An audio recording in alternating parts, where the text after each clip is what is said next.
എല്ലാവർക്കും നമസ്കാരം. സൈലം PSCയിലേക്ക് എല്ലാവർക്കും സ്വാഗതം. നമ്മുടെ ഈ 2024 എന്ന വർഷത്തിന് വളരെയധികം പ്രത്യേകതയുണ്ട് അല്ലേ? LGS മുതൽ LSGS വരെയുള്ള പരീക്ഷകളാണ് നമ്മളെ കാത്തിരിക്കുന്നത്.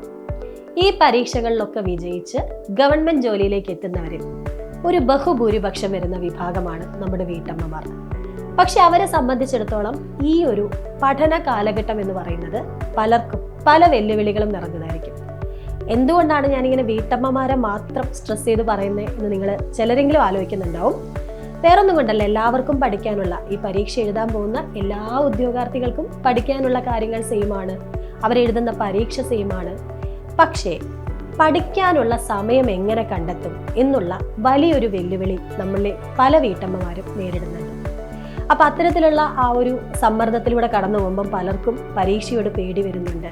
പലർക്കും ഈ പരീക്ഷ എനിക്ക് എഴുതാൻ പറ്റുമോ, എനിക്ക് മാത്രം ഈ പരീക്ഷയിൽ നല്ല രീതിയിൽ വിജയിക്കാൻ സാധിക്കുമോ, അല്ലെങ്കിൽ പ്രകടനം കാഴ്ചവെക്കാൻ സാധിക്കുമോ എന്നുള്ള ആശങ്കകളൊക്കെ ഒരുപാട് പേര് നമുക്ക് മെസ്സേജസ് ആയിട്ടും കമൻസ് ആയിട്ടും ഒക്കെ പറയുന്നുണ്ട്. അപ്പം അത്തരത്തിലുള്ള വീട്ടമ്മമാർക്കും അതുപോലെ ജോലി ചെയ്തുകൊണ്ട് PSC പരീക്ഷകൾക്ക് പഠിക്കുന്നവർക്കൊക്കെ സഹായകരമാകും എന്ന് ഞാൻ വിശ്വസിക്കുന്ന എൻ്റെ അനുഭവത്തിലുള്ള ചില കാര്യങ്ങളാണ് ഈ ഒരു വീഡിയോയിൽ ഞാൻ ഷെയർ ചെയ്യുന്നത്. അപ്പോൾ എന്നെ സംബന്ധിച്ച് പറയുകയാണെങ്കിൽ എനിക്കൊരു ചെറിയ മോളുണ്ട്, പിന്നെ ഫാമിലിയിലെ കാര്യങ്ങളെല്ലാം നോക്കണം. അതോടൊപ്പം നിങ്ങൾക്കറിയാം എനിക്ക് ജോലിയുണ്ട്, ജോലി സംബന്ധമായ തയ്യാറെടുപ്പുകൾ, ഒപ്പം തന്നെ എൻ്റെതായിട്ടുള്ള ചില പരീക്ഷാ തയ്യാറെടുപ്പുകളും എല്ലാം നടത്തുന്നുണ്ട്. വലിയ രീതിയിലൊന്നും അല്ലെങ്കിലും ടെൻഷൻ ഇല്ലാതെ എല്ലാ കാര്യങ്ങളും ഹാൻഡിൽ ചെയ്ത് പോവാൻ, ഒട്ടും തന്നെ ടെൻഷൻ ഇല്ലാത്ത രീതിയിൽ ഹാൻഡിൽ ചെയ്യാൻ എനിക്ക് സാധിക്കുന്നുണ്ട്. അപ്പോൾ അതെന്താണ് ഞാൻ ചെയ്യുന്നത്, അത് ചിലർക്കെങ്കിലും ഉപകാരപ്പെടും എന്ന വിശ്വാസത്തോടെയാണ് ഞാൻ പറയുന്നത്. അപ്പോൾ നമുക്ക് ഒരുപാട് ഉത്തരവാദിത്തങ്ങൾക്കിടയിൽ പഠിക്കണം, അല്ലെങ്കിൽ അങ്ങനത്തെ വലിയ അംബീഷ്യസ് ആയിട്ടുള്ള കാര്യങ്ങൾ നമ്മൾ ചെയ്യുമ്പോൾ നമുക്കൊരു പ്രോപ്പർ ആയിട്ടുള്ള പ്ലാനിങ് വേണം. ആ പ്ലാൻ എന്ന് പറയുന്നത് ഞാൻ നിങ്ങൾക്ക് രാവിലെ എഴുന്നേറ്റ് 4 മണി മുതൽ 5 മണി വരെ കോൺസ്റ്റിറ്റ്യൂഷൻ പഠിക്കുക, 5 മണി മുതൽ 6 മണി വരെ ഫിസിക്സ് പഠിക്കുക, ആ രീതിയിലുള്ള ഒരു പ്ലാൻ അല്ല ഞാൻ നിങ്ങൾക്ക് പറഞ്ഞു തരുന്നത്. അങ്ങനെ ഒരാൾക്ക് മറ്റൊരാൾ പഠിക്കുന്ന ഇന്ന സമയം ഇന്നത് പഠിക്കുക എന്ന് പറഞ്ഞ് തരുന്നതിൽ വലിയ കാര്യമുണ്ടെന്ന് എനിക്ക് തോന്നുന്നില്ല. പക്ഷെ നമുക്ക് എല്ലാവർക്കും നമ്മുടെ ജീവിതത്തിൽ സമയം കണ്ടെത്താൻ സാധിക്കും, വേണമെന്ന് വിചാരിച്ചാൽ അല്ലേ. ഇപ്പം വീട്ടമ്മമാരെ സംബന്ധിച്ച് പറയുകയാണെങ്കിൽ വീട്ടിലെ ഉത്തരവാദിത്തങ്ങൾ മുഴുവൻ ചെയ്യാനുണ്ടാവും, മക്കളുടെ കാര്യം നോക്കാനുണ്ടാവും, മക്കളെ സ്കൂളിലേക്ക് അയക്കണമെങ്കിൽ അതിനുള്ള എല്ലാ തയ്യാറെടുപ്പും നടത്തിയിട്ട് വേണം അയക്കാൻ ആ സമയം. പിന്നെ അതുപോലെ തിരിച്ചു വന്നു കഴിഞ്ഞാൽ കുട്ടികൾക്ക് ഹോംവർക്ക് പറഞ്ഞു കൊടുക്കാനുണ്ടാവും. ചെറിയ മക്കളുള്ള ആൾക്കാരാണെങ്കിൽ അവരുടെ കാര്യങ്ങൾ നല്ല രീതിയിൽ ശ്രദ്ധിക്കണം. അപ്പം ഇതിൻ്റെയൊക്കെ ഇടയിൽ പലപ്പോഴും നമ്മൾ മാറ്റിവെക്കുന്നത് നമ്മുടേത് മാത്രമായിട്ടുള്ള പഠനമായിരിക്കും. വീട്ടിലെ മറ്റു ഉത്തരവാദിത്തങ്ങളിൽ നിന്ന് മാറി നിൽക്കാൻ പലർക്കും സാധിക്കില്ല. വീട്ടിലൊരു കറിയുടെ എണ്ണം കുറഞ്ഞു പോയാലോ, അല്ലെങ്കിൽ എന്തെങ്കിലും എവിടെയെങ്കിലും കുറച്ച് പൊടിയോ എന്തെങ്കിലുമൊക്കെ കിടക്കുന്ന കണ്ടാൽ വരെ വീട്ടിലെ സമാധാനപരമായ അന്തരീക്ഷത്തിന് മാറ്റമുണ്ടാവുന്ന പലരും നമ്മുടെ ഇടയിലുണ്ട്. അപ്പം അതുകൊണ്ട് തന്നെ അത്തരത്തിലുള്ള കാര്യങ്ങളൊന്നും ഒരു കുഴപ്പമില്ലാതെ ചെയ്തു പോകുന്നതിനിടയിൽ പലർക്കും സമയം പഠിക്കാനുള്ളത് വേണ്ടത്ര കിട്ടില്ല. അപ്പം പതുക്കെ ഇന്ന് പഠിക്കേണ്ട, കുറച്ച് നാളത്തേക്ക് വെക്കാം എന്നുള്ളൊരു ചിന്താഗതി വരും. നാളത്തെ അവസ്ഥയ്ക്ക് മാറ്റം ഉണ്ടാവുമോ? അപ്പോൾ ഓരോ ദിവസവും ഇങ്ങനെ കഴിയുന്നതിനനുസരിച്ച് പഠിക്കാനുള്ള കാര്യങ്ങൾ കൂടിക്കൂടി വരികയും എന്നെക്കൊണ്ട് ഇത് തീർക്കാൻ പറ്റുമോ എന്നുള്ള ടെൻഷനും വരും. അപ്പം അതിൽ നിന്നും ഏറ്റവും നല്ല മാർഗം, അത് ഒഴിവാക്കാനുള്ള ഏറ്റവും നല്ല മാർഗം കൃത്യമായിട്ട് പഠിക്കേണ്ട കാര്യങ്ങൾ പ്ലാൻ ചെയ്യുക എന്നുള്ളതാണ്. വളരെയധികം നമ്മൾ സ്വന്തമായിട്ട് നമുക്ക് തന്നെ ആലോചിച്ചാൽ അറിയാം ഏതൊക്കെ സമയമാണ് എനിക്ക് എൻ്റേത് മാത്രമായിട്ട് പഠിക്കാൻ വേണ്ടി കിട്ടുന്നത്, അല്ലെങ്കിൽ മറ്റു കാര്യങ്ങൾക്കിടയിലൂടെ എങ്ങനെ എനിക്ക് എൻ്റെ പഠനത്തെ മുന്നോട്ട് കൊണ്ടുപോകാം എന്ന് നിങ്ങൾ ഓരോരുത്തരും ഇന്ന് ആലോചിച്ചാൽ കിട്ടാവുന്നതാണ്. ഇപ്പം എന്നെ സംബന്ധിച്ചിടത്തോളം എനിക്കും ഈ പറഞ്ഞ പോലെ ഫാമിലിയുടെ ഉത്തരവാദിത്വവും ജോലിയുടെ കാര്യങ്ങളും എല്ലാത്തിനും ഇടയിൽ എനിക്ക് പഠിക്കേണ്ട സമയം ഞാൻ കണ്ടെത്തുന്നത് രാവിലെ നേരത്തെ എഴുന്നേറ്റിട്ടാണ്. അതായത് രാവിലെ ചില ദിവസം ഞാൻ 3 മണിക്ക് എണീക്കാറുണ്ട്, 3:30 എണീക്കാറുണ്ട്, 4 മണിക്ക് എണീക്കാറുണ്ട്. അപ്പം കിട്ടുന്ന ഒരു 2-3 മണിക്കൂറുണ്ട്. അതായത് കിച്ചണിലെ ഡ്യൂട്ടിയൊക്കെ തുടങ്ങുന്നതിന് മുമ്പായിട്ട് ആരും ആ സമയത്ത് വേറെ എണീറ്റിട്ടുണ്ടാവില്ല, വീട്ടിൽ വേറെ എൻഗേജ്മെൻറ്റ്സ് ഒന്നും ഉണ്ടാവില്ല. അപ്പം എന്നെ സംബന്ധിച്ചിടത്തോളം എൻ്റെ ഏറ്റവും വലിയൊരു ക്വാളിറ്റി ടൈം എന്ന് പറയുന്നത് രാവിലെ നേരത്തെ എഴുന്നേൽക്കുന്നതും, പിന്നെ രാത്രി മോക്കൊക്കെ ഭക്ഷണമൊക്കെ കൊടുത്ത് മോളുടെ കാര്യങ്ങളൊക്കെ കഴിഞ്ഞ് മോളെ ഒരു 8:45-9 മണിയാകുമ്പോഴത്തേക്ക് ഉറക്കും. അതിനുശേഷം കിട്ടുന്ന ഒരു 1-2 മണിക്കൂറുകളുമാണ് എൻ്റെ ഏറ്റവും വലിയ ക്വാളിറ്റി ടൈം. ഇതുപോലെ നിങ്ങളുടെയൊക്കെ ജീവിതത്തിൽ ഇപ്പം എല്ലാവർക്കും രാവിലെ എഴുന്നേറ്റ് കഴിഞ്ഞാൽ പഠിക്കാൻ പറ്റണം എന്നില്ല അല്ലേ. ചിലർക്ക് രാത്രി വൈകിയിരിക്കുന്നതായിരിക്കും കുറച്ചും കൂടെ നല്ലത്, അല്ലെങ്കിൽ മക്കളെയൊക്കെ സ്കൂളിൽ പറഞ്ഞയച്ചതിന് ശേഷമുള്ള ആ ഒരു സമയം. അപ്പം അങ്ങനെ കിട്ടുന്ന നിങ്ങളുടേത് മാത്രമായിട്ടുള്ള ക്വാളിറ്റി ടൈമിൽ നിങ്ങൾക്ക് ഏറ്റവും പഠിക്കാൻ പ്രധാനപ്പെട്ടത്, അല്ലെങ്കിൽ നിങ്ങൾക്ക് പഠിക്കാൻ കുറച്ച് ബുദ്ധിമുട്ടുണ്ട്, കുറച്ചും കൂടെ ശ്രദ്ധ ആവശ്യമുണ്ട് എന്ന് നിങ്ങൾക്ക് തോന്നുന്ന വിഷയങ്ങൾ ഇത്തരത്തിലുള്ള ക്വാളിറ്റി ടൈമിലേക്ക് മാറ്റിവെക്കുക. പിന്നെ ഇങ്ങനെ ഇരുന്ന് പഠിക്കുന്നത് മാത്രമല്ലല്ലോ അല്ലേ പഠനം എന്ന് പറയുന്നത്. അപ്പം നമ്മൾ പ്ലാൻ ചെയ്യുന്ന സമയത്ത് നമുക്ക് മറ്റ് ജോലികൾക്കിടയിലൂടെ കൂടി നമ്മുടെ പഠനം അല്ലെങ്കിൽ റിവിഷൻ മുന്നോട്ട് കൊണ്ടുപോകാവുന്ന രീതിയിൽ വേണം നമ്മൾ ഓരോ ദിവസവും പ്ലാൻ ചെയ്യാൻ വേണ്ടിയിട്ട്. അതായത് നിങ്ങൾ പഠിക്കുന്ന കാര്യങ്ങൾ നിങ്ങളുടേതായിട്ടുള്ള ഓൺ വോയിസിൽ നിങ്ങൾക്ക് റെക്കോർഡ് ചെയ്യാം. അല്ലെങ്കിൽ നമ്മുടെ ക്ലാസ്സുകളുണ്ട് അല്ലേ, എത്രയോ ക്ലാസ്സുകൾ നമ്മുടെ ആപ്പിലുണ്ട്, യൂട്യൂബ് ചാനലിലുണ്ട്. അങ്ങനെയുള്ള ക്ലാസ്സുകൾ നിങ്ങൾക്ക് കേൾക്കാം എപ്പോൾ? നിങ്ങൾ മറ്റ് ജോലികൾ ചെയ്യുന്ന സമയത്ത്. അപ്പോൾ ഒരിക്കൽ പഠിച്ച കാര്യങ്ങളാണ് വീണ്ടും വീണ്ടും ഇത് കേൾക്കുന്നതെങ്കിൽ അത് നല്ല രീതിയിലുള്ള ഒരു റിവിഷൻ ആകും, നിങ്ങളുടെ പണിയും നടക്കും. അത്തരത്തിലുള്ള റെക്കോർഡിങ്സ് നിങ്ങൾക്ക് കഷ്ണം മുറിക്കുമ്പോൾ ഉപയോഗിക്കാം, പാത്രം കഴുകുമ്പോൾ ഉപയോഗിക്കാം, അടിച്ചു വരുമ്പോൾ ഉപയോഗിക്കാം, എന്തിന് ടോയ്ലറ്റ് പോകുമ്പോൾ വരെ നിങ്ങൾക്ക് ഉപയോഗിക്കാൻ സാധിക്കും. അപ്പോൾ ഇത് ഞാൻ തമാശ പറഞ്ഞതല്ല, കാര്യമായിട്ട് നമ്മൾ അങ്ങനെ റെക്കോർഡ് ചെയ്ത് വെച്ച കാര്യങ്ങൾ നമ്മുടേതായ വോയിസ് ആണെങ്കിലും നമുക്ക് ഇഷ്ടമുള്ള ക്ലാസ്സസ് ആണെങ്കിലും നമ്മൾ അങ്ങനെ കേൾക്കുന്ന സമയത്ത് വീണ്ടും വീണ്ടും നമ്മുടെ മനസ്സിൽ പതിയും.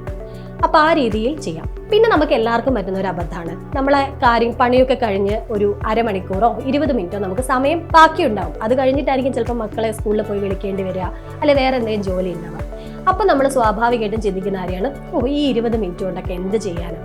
പക്ഷേ PSC പഠിക്കുന്നതല്ല, ഏതൊരാളെ സംബന്ധിച്ചിടത്തോളം സമയം ഓരോ സെക്കൻഡും ഇമ്പോർട്ടൻ്റ് ആണ് അല്ലേ. അങ്ങനെയുള്ള ഒരു 15 മിനിറ്റോ 20 മിനിറ്റോ നിങ്ങൾ വെറുതെ വർത്തമാനം പറഞ്ഞിട്ടോ വെറുതെ എന്തെങ്കിലും ആവശ്യമില്ലാത്ത കാര്യങ്ങളിലേക്കൊക്കെ എൻഗേജ്ഡ് ആയി കളയുകയാണെങ്കിൽ അത് ശരിക്കും പറഞ്ഞാൽ വലിയൊരു നഷ്ടമാണ്. ആ 15 മിനിറ്റ് കൊണ്ട് എന്തൊക്കെ ചെയ്യാം? മലയാളത്തിലെ ഒരു 10 പദശുദ്ധി നിങ്ങൾക്ക് പഠിച്ചുകൂടെ? നമ്മുടെ ചാനലിൽ തന്നെ, നമ്മുടെ യൂട്യൂബ് ചാനലിൽ തന്നെ വരുന്ന പല ടോപ്പിക് വൈസ് വീഡിയോസും പല കണ്ടന്റ് വീഡിയോസും 5 മിനിറ്റും 10 മിനിറ്റും ദൈർഘ്യമുള്ളതാണ്. അപ്പോൾ അത്തരത്തിലുള്ള 1-2 വീഡിയോസ് കാണാം. പഠിച്ച് എന്തെങ്കിലും കാര്യം റിവൈസ് ചെയ്യാം. കുറച്ച് മുൻവർഷ ചോദ്യങ്ങൾ നോക്കാം. വിവിധ ടെലഗ്രാം ഗ്രൂപ്പുകളിലായിട്ട് പോൾസ് ഉണ്ട്, അപ്പോൾ അത്തരത്തിലുള്ള ക്വസ്റ്റ്യൻ പോൾസ് അറ്റൻഡ് ചെയ്യാം. അങ്ങനെ ഒരു സമയവും പാഴാക്കാതെ വേണം നമ്മൾ ഉപയോഗിക്കാൻ വേണ്ടി. നിങ്ങളൊന്ന് ആലോചിച്ച് നോക്കൂ, നിങ്ങൾ ഓരോ ദിവസവും രാവിലെ എഴുന്നേൽക്കുമ്പോൾ തന്നെ വളരെയധികം പ്രതീക്ഷയോടെ ഉണർന്നെഴുന്നേൽക്കാൻ കഴിയുക, രാത്രി സമാധാനത്തോടെ ഉറങ്ങാൻ പറ്റുക.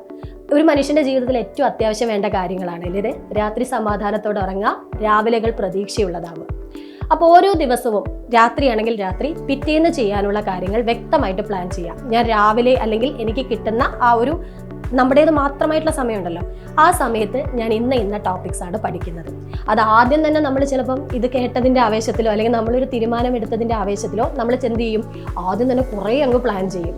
പക്ഷെ അങ്ങനെ ചെയ്യേണ്ടതില്ല. നമ്മളെ കൊണ്ട് തീർക്കാൻ പറ്റും എന്ന് കഴിയാവുന്ന കാര്യങ്ങൾ വൃത്തിയായിട്ടൊന്ന് പ്ലാൻ ചെയ്യാം. അതിനിടയിൽ ഞാൻ പറഞ്ഞതുപോലെ റിവിഷൻ ആയിട്ടുള്ള സമയം ഉണ്ടാവും. നമുക്ക് പല പല ജോലികൾ ചെയ്യുന്നതിനിടയിലുള്ള സമയം നമുക്ക് റിവിഷനായിട്ട് ഈ റെക്കോർഡിങ്സ് കേട്ടിട്ടും ക്ലാസ് കേട്ടിട്ടൊക്കെ ഉപയോഗപ്പെടുത്താം. മക്കളെ പഠിപ്പിക്കുന്നതിനിടയിലുള്ള സമയം അല്ലേ, അതും നമുക്ക് പഠനത്തിൻ്റെ നമ്മുടേതായിട്ടുള്ള ഒരു ക്വാളിറ്റി ടൈമായിട്ട് മാറ്റാൻ പറ്റും. അപ്പം ഇത്തരത്തിൽ കൃത്യമായിട്ട് പ്ലാൻ ചെയ്യാം. ഞാൻ നാളെ ഇത്ര വിഷയം അല്ലെങ്കിൽ ഇന്ന ടോപ്പിക്സ് ഞാൻ പഠിക്കും, ഇത്ര സമയം ഞാൻ റിവിഷന് വേണ്ടി മാറ്റിവെക്കും, ഞാനൊരു 10 മുൻവർഷ ചോദ്യങ്ങളെങ്കിലും ചെയ്യും എന്ന രീതിയിൽ, അല്ലെങ്കിൽ ഇത്ര ക്ലാസ്സസ് ഞാൻ കാണും നാളെ. ആ രീതിയിൽ കൃത്യമായിട്ടുള്ള പ്ലാനിങ് ഒരു പുസ്തകത്തിലോ ഒരു കുഞ്ഞു നോട്ട്ബുക്കിലോ ഒരു പേപ്പറിലോ എഴുതി വെക്കുക. ഞാൻ ചെയ്യുന്നതാണ്. അത് ചെയ്ത് കഴിയുന്നതിനനുസരിച്ച് ടിക്ക് ചെയ്യാം. നമുക്ക് ഭയങ്കര ഒരു ആത്മവിശ്വാസമായിരിക്കും, നമ്മൾ ഇത്രയും കാര്യങ്ങൾ ചെയ്തു. At the end of the day നമ്മൾ ഉറങ്ങുന്നതിന് മുമ്പ് നോക്കുമ്പം നമ്മൾ വിചാരിച്ചതിൽ ഒരുപാട് കാര്യങ്ങൾ നമുക്ക് ചെയ്യാൻ പറ്റി എന്നുള്ളത് വല്ലാത്തൊരു സമാധാനവും വല്ലാത്തൊരു ആശ്വാസമായിരിക്കും നിങ്ങൾക്ക് തരുന്നത്. അത് നിങ്ങൾക്ക് കൂടുതൽ ആത്മവിശ്വാസം നൽകും. പിന്നെ കൂടുതൽ നിങ്ങൾക്ക് കുറച്ചും കൂടെ അധികം വർക്കുകൾ ഇൻക്ലൂഡ് ചെയ്യാം. കുറച്ചും കൂടെ നിങ്ങൾ വിചാരിച്ചാൽ നമുക്ക് തന്നെ മനസ്സിലാവും, ഈ സമയമൊക്കെ ഞാൻ കളയുന്നതല്ലേ, ഇതും കൂടെ എനിക്ക് ഉപയോഗപ്പെടുത്താം എന്നുള്ള ഒരു ചിന്ത നമുക്ക് തന്നെ ഉടലെടുക്കും. പിന്നെ പറയാനുള്ള മറ്റൊരു പ്രധാനപ്പെട്ട കാര്യം എന്ന് പറയുന്നത് ഡിസ്ട്രാക്റ്റഡ് ആവാതിരിക്കുക. നമുക്ക് ചുറ്റിലുമുള്ള മറ്റുള്ളവരുടെ ചിന്തകളോ മറ്റുള്ളവരുടെ പ്രവൃത്തികളോ നമുക്ക് കൺട്രോൾ ചെയ്യാൻ പറ്റില്ല. നമുക്ക് ചെയ്യാൻ പറ്റുന്ന കാര്യങ്ങളിൽ മാത്രമേ നമ്മുടെ കൺട്രോൾ ഉള്ളൂ അല്ലേ. നമുക്ക് ചെയ്യാൻ പറ്റുന്നത് എന്താ? കൃത്യമായി പ്ലാൻ ചെയ്യുക, കൃത്യമായി പഠിക്കുക. ഇത് കണ്ട് പരിഹസിക്കുന്ന ആൾക്കാരുണ്ടാവും, നമ്മളെ കുറ്റപ്പെടുത്തുന്ന ആൾക്കാരുണ്ടാവും. അതൊക്കെ അവരുടെ ചിന്തകളും അവരുടെ പ്രവൃത്തികളുമാണ്. അതിലേക്ക് നമുക്ക് ഒന്നും ചെയ്യാൻ പറ്റില്ല. നമ്മൾ വിചാരിച്ചാൽ നമ്മൾ ഈ പഠിക്കുന്ന സമയത്ത് ബാക്കിയുള്ള എല്ലാവരെയും നന്നാക്കാനൊന്നും പറ്റില്ല. അപ്പം ആ ഒരു സമയം നമ്മൾ നമ്മുടേതായിട്ടുള്ള പ്രൊഡക്റ്റീവായിട്ടുള്ള കാര്യങ്ങൾക്ക് വേണ്ടി വിനിയോഗിക്കുക. അവരങ്ങനെ പറഞ്ഞു, അതിൻ്റെ പേരിൽ കുറേ ടെൻഷൻ. എനിക്കൊക്കെ വരുന്ന കുറേ മെസ്സേജസ് ഉണ്ട്, ഇന്ന് ഞാൻ പഠിച്ചുകൊണ്ടിരിക്കുമ്പോൾ അങ്ങനെ പറഞ്ഞു ഇങ്ങനെ പറഞ്ഞു. അവരെങ്ങനെ പറഞ്ഞോട്ടെ, അത് പറച്ചിൽ നമ്മൾ മൈൻഡാക്കാതിരിക്കുക എന്നല്ലാതെ അവരുടെ പറച്ചിൽ നിർത്തിപ്പിച്ചിട്ട് നമുക്ക് പഠനം തുടങ്ങാനൊന്നും പറ്റില്ലല്ലോ. അത്തരത്തിൽ ആവശ്യമില്ലാത്ത കാര്യങ്ങളിലേക്ക് ഈ ഒരു സമയത്ത് നമ്മൾ ഒട്ടും തന്നെ കോൺസെൻട്രേറ്റഡ് ആവരുത്, ഒട്ടും തന്നെ അതിന് ശ്രദ്ധ കൊടുക്കരുത്. ഉള്ള സമയം മുഴുവൻ നിങ്ങൾ ചിന്തിക്കേണ്ടത് ഞാൻ എങ്ങനെ കാര്യങ്ങൾ നല്ല രീതിയിൽ ഞാൻ എങ്ങനെ കാര്യങ്ങൾ വൃത്തിയായിട്ട് പ്ലാൻ ചെയ്ത് അത് എക്സിക്യൂട്ട് ചെയ്യും എന്നതിലേക്ക് മാത്രമായിരിക്കണം നിങ്ങളുടെ ചിന്ത. പിന്നെ മറ്റൊരു പ്രധാനപ്പെട്ട കാര്യം, നമുക്ക് ചില വിഷയങ്ങളൊക്കെ പഠിക്കുന്ന സമയത്ത് കുറച്ച് ടെൻഷനും ഫ്രസ്ട്രേഷനും ഒക്കെ വരും. അതൊരിക്കലും നമ്മുടെ മക്കളുടെ മേത്ത് തീർക്കാൻ പാടില്ല. പലരും മക്കൾ എന്തെങ്കിലും സംശയമോ എന്തെങ്കിലും സന്തോഷമുള്ള കാര്യമൊക്കെ പറഞ്ഞു തരുമ്പോൾ ഒന്ന് പോകും, ആ രീതിയിൽ നമ്മൾ റെസ്പോണ്ട് ചെയ്തു പോവാറുണ്ടല്ലോ. പക്ഷെ അതൊരിക്കലും ചെയ്യാൻ പാടില്ല. നമുക്ക് പഠിക്കാനുള്ളത് നമ്മൾ ഇഷ്ടപ്പെട്ട് ചെയ്യുന്ന സമയത്ത് നമുക്ക് ചുറ്റുമുള്ള കാര്യങ്ങളോടും ആ ഒരു ഇഷ്ടം തോന്നും. അപ്പം അതുകൊണ്ട് തന്നെ പഠന സമയം ഒരു ടെൻഷനുള്ള വലിയൊരു ബേർഡനായി കരുതാതെ നമ്മുടെ ജീവിതം ഏറ്റവും അധികം സുരക്ഷിതമാക്കുന്ന ഒരു കാര്യത്തിനാണ് നമ്മൾ ചെയ്യുന്നത്, അല്ലേ? അപ്പം അതിന് വേണ്ട ആ ഒരു റെസ്പെക്റ്റ് നമ്മൾ ചെയ്യുന്ന കാര്യത്തിന് കൊടുക്കുക, അതിനുള്ള ഒരു സ്നേഹം നമ്മൾ ചെയ്യുന്ന കാര്യങ്ങളോട് കാണിക്കുക. അപ്പം വൃത്തിയായിട്ട് പ്ലാൻ ചെയ്യുക. ഓരോ ദിവസവും ചെയ്യേണ്ട കാര്യങ്ങൾ, പഠിക്കാനുള്ള കാര്യങ്ങൾ, അതുപോലെ റിവിഷനുള്ള കാര്യങ്ങൾ. പിന്നെ പഠിക്കുമ്പം എന്തെങ്കിലുമൊക്കെ എടുത്തൊരു ആവേശത്തിൻ്റെ പുറത്ത് പഠിക്കരുത്. നമുക്ക് കൃത്യമായിട്ട് അറിയാം, ഇപ്പോൾ ഒരു സിലബസ് ഉണ്ട്, ആ സിലബസ് റിലേറ്റഡ് ആയിട്ടുള്ള SCERT കാര്യങ്ങൾ പഠിക്കണം. Non GK Malayalam, English, maths വ്യക്തമായിട്ടുള്ള സമയവും വ്യക്തമായിട്ടുള്ള പ്രിപ്പറേഷനും ആവശ്യമുണ്ട്. അങ്ങനെ നല്ലൊരു മാർക്ക് സ്കോർ ചെയ്യാൻ പറ്റുന്ന ഭാഗമാണ് ഈ നോൺ GK. അങ്ങനെ കൃത്യമായിട്ട് വേണം പ്ലാൻ ചെയ്യാൻ വേണ്ടിയിട്ട്. ഓരോ വിഷയത്തിനും അതിൻ്റേതായിട്ടുള്ള ഇമ്പോർട്ടൻസ് നമ്മൾ കൊടുക്കണം. ഒരു വിഷയം മൊത്തം പഠിച്ചു കഴിഞ്ഞിട്ട് ഞാൻ അടുത്ത് തുടങ്ങും എന്നൊക്കെ പറയുകയാണെങ്കിൽ അതൊക്കെ ഇങ്ങനെ പഠിക്കുന്ന ആൾക്കാരെ സംബന്ധിച്ചിടത്തോളം അത് എത്രത്തോളം, അല്ലേ, ഇങ്ങനെ ഒരുപാട് ഉത്തരവാദിത്തങ്ങൾക്കിടയിൽ സമയം കണ്ടെത്തി പഠിക്കുമ്പോൾ നമുക്കത് എത്രത്തോളം ഫലപ്രദമാവുമെന്ന് പറയാൻ പറ്റില്ല. അപ്പം അതുകൊണ്ട് തന്നെ കൃത്യമായ പ്ലാനിങ്, ഒരു സ്മാർട്ട് സ്റ്റഡിയാണ് ഇനി അങ്ങോട്ടേക്ക് വേണ്ടത്. നമ്മൾ പരീക്ഷ പോയിന്റ് ഓഫ് വ്യൂയിലുള്ള സ്മാർട്ട് സ്റ്റഡി. പിന്നെ ജംഷീന മിസ്സിൻ്റെ മുമ്പ് വന്നൊരു വീഡിയോയിൽ നിങ്ങൾ കണ്ടിട്ടുണ്ടാവില്ലേ, മിസ് ഒരു ടിപ്പായിട്ട് പറഞ്ഞു തന്ന ഒരു കാര്യം നിങ്ങളെല്ലാവരും കണ്ടിട്ടുണ്ടാവും. അത് കൃത്യമായിട്ടൊരു നോട്ട്ബുക്ക് എടുത്ത് അതിൻ്റെ അകത്ത് നമ്മൾ ഓരോ ദിവസവും പഠിക്കുന്ന ടോപ്പിക്സ് എഴുതി ചേർക്കുക, റിവിഷൻ നടത്തുന്ന ടോപ്പിക്സ് എഴുതി ചേർക്കുക. വല്ലാത്ത രീതിയിലുള്ള ഒരു ആത്മവിശ്വാസം തരുന്ന ഒരു കാര്യമാണ് കേട്ടോ അത്. 100% നമുക്ക് ഭയങ്കരമായിട്ട് വർക്കാവുന്ന ഒരു കാര്യമാണത്. അപ്പോൾ ആ രീതിയിലും നിങ്ങൾക്ക് ട്രൈ ചെയ്ത് നോക്കാവുന്നതാണ്. എന്ത് തന്നെയാണെങ്കിലും വ്യക്തമായിട്ടുള്ള ഒരു പ്ലാനിങ് നിങ്ങൾക്ക് ഉണ്ടായിരിക്കണം. കാരണം ഇനി പരീക്ഷയ്ക്ക് അധികം ഒരുപാട് സമയമൊന്നുമില്ല. പക്ഷെ ഫലപ്രദമായി വിനിയോഗിക്കുകയാണെങ്കിൽ വലിയ രീതിയിലുള്ള നല്ല രീതിയിലുള്ള പഠനവും റിവിഷനും ഒക്കെ നടത്താനുള്ള സമയം നിങ്ങൾക്ക് മുന്നിലുണ്ട്. അപ്പോൾ ആരും ടെൻഷനൊന്നും ഇല്ലാതെ നല്ല കൂളായിട്ട് എക്സാമിന് പ്രിപ്പയർ ചെയ്യാം. പിന്നെ ഞാനിപ്പോൾ പറഞ്ഞതിന് ഉപരിയായിട്ട് ഒരുപാട് കാര്യങ്ങൾ നിങ്ങൾക്ക് ഷെയർ ചെയ്യാനുണ്ടാവും. നിങ്ങളിൽ തന്നെ നല്ല രീതിയിൽ പ്ലാനിങ്സോടെയൊക്കെ പഠിക്കുന്ന ആൾക്കാരുണ്ടാവും. അത്തരത്തിലുള്ള ആൾക്കാർ ദയവ് ചെയ്ത് ഈ വീഡിയോയുടെ താഴെ കമൻറ്റ് ചെയ്യണം. കാരണം നിങ്ങൾക്ക് അറിയാവുന്ന നല്ലൊരു കാര്യം മറ്റൊരാൾക്ക് ഷെയർ ചെയ്താൽ ചിലപ്പം നമ്മുടെ കൂടെ ഈ പരീക്ഷയ്ക്ക് തയ്യാറെടുക്കുന്ന ഒരാൾ അങ്ങേയറ്റം ഫ്രസ്ട്രേഷനിലായിരിക്കും. അയാൾ ചിലപ്പോൾ ആ ഒരു ദേഷ്യവും ഇതൊക്കെ ചിലപ്പം ചെറിയ മക്കളടുത്തൊക്കെ ആയിരിക്കും പഠിക്കാൻ പറ്റാത്തതിൻ്റെ സങ്കടമൊക്കെ കാണിക്കുന്നുണ്ടാവാം. അപ്പം അത്തരത്തിലുള്ള കാര്യത്തിൽ നിന്ന് നമുക്ക് ഒരാളെ രക്ഷപ്പെടുത്താൻ പറ്റുകയാണെങ്കിൽ നല്ല കാര്യമല്ലേ? അപ്പം നിങ്ങൾക്ക് പറ്റുന്ന രീതിയിലുള്ള നിങ്ങൾ ചെയ്യുന്ന ഇത്തരത്തിലുള്ള പ്ലാനിങ്സും കാര്യങ്ങളൊക്കെ താഴെ ഒന്ന് കമൻറ്റ് ചെയ്യുക. അപ്പോൾ എല്ലാവർക്കും നല്ലൊരു പഠനകാലം ഞാൻ ആശംസിക്കുന്നു. ടെൻഷൻ ഇല്ലാതെ ആത്മവിശ്വാസത്തോടെ പഠിക്കുക, മുന്നേറുക. അടുത്ത വീഡിയോയിൽ കാണാം. അതുവരെ എല്ലാവർക്കും bye, all the best, thank U.